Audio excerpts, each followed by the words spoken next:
வெந்தயக்கீரை வெயில் காலங்களில் நிறைய கிடைக்கும். அப்போ கட்டு வாங்கி 3 இதில் மட்டும் பிரித்து நிழல் உணர்த்தலாம் உணர்த்தி வச்சிட்டிங்கன்னா ஒரு 3 நாள் நிழலில் உணர்த்தி வச்சு 2 மணி நேரம் மட்டும் வெயிலில் வச்சு ஸ்டோர் பண்ணிக்கணும் ஃப்ரிட்ஜுள்ள. வெளியே வச்சிங்கன்னா 2 மாதத்தில் வண்டு பிடிச்சிரும். ஃப்ரிட்ஜுள்ள வச்சுட்டா மொறுன்னு 2 வருஷத்துக்கு அப்படியே இருக்கும். பன்னீர் பட்டர் மசாலாவுக்கு தான் போடணும்னு இல்லை, சப்பாத்தி மாவு பிசையும் போது கொஞ்சம் போட்டு பிசைஞ்சிக்கலாம்.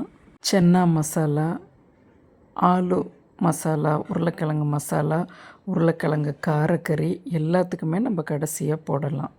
காரக்குழம்பு செய்யும்போது சின்ன வெங்காயம் தக்காளி வதக்கும்போது இதையும் கொஞ்சம் போட்டு வதக்கிட்டிங்கன்னா நல்லா வெந்தயம் மணம் அருமையாக கிடைக்கும்.